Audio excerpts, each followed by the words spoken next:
আল্লাহ, আমি আপনাকে কোথায় হারিয়ে ফেলেছি? আমি তো আপনাকে পেয়েছিলাম, তাই না? তাহলে আজ আমি কি করছি? আপনার জন্যই তো আমি দুনিয়ার মোহ ত্যাগ করতে চেয়েছিলাম। আমি তো ক্ষণস্থায়ী সুখ চাইনি। তবু আজ কেন আমার হৃদয় আপনাকে অনুভব করে না? আল্লাহ, আমি তো দুনিয়ার লোভ করিনি। আমি শুধু আপনাকেই চেয়েছি।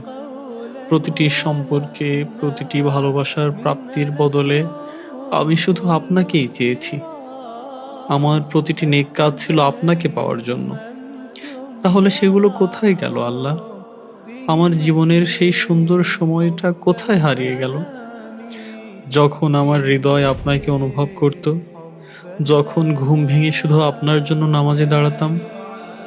আর আজ জেগে থেকেও আপনাকে স্মরণ করি না। এটা আমার কি হয়ে গেল?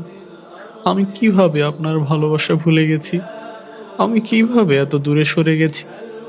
আমার হৃদয় যেন পাথর হয়ে গেছে, যে এখন আপনাকে অনুভব করতেও কষ্ট হয়।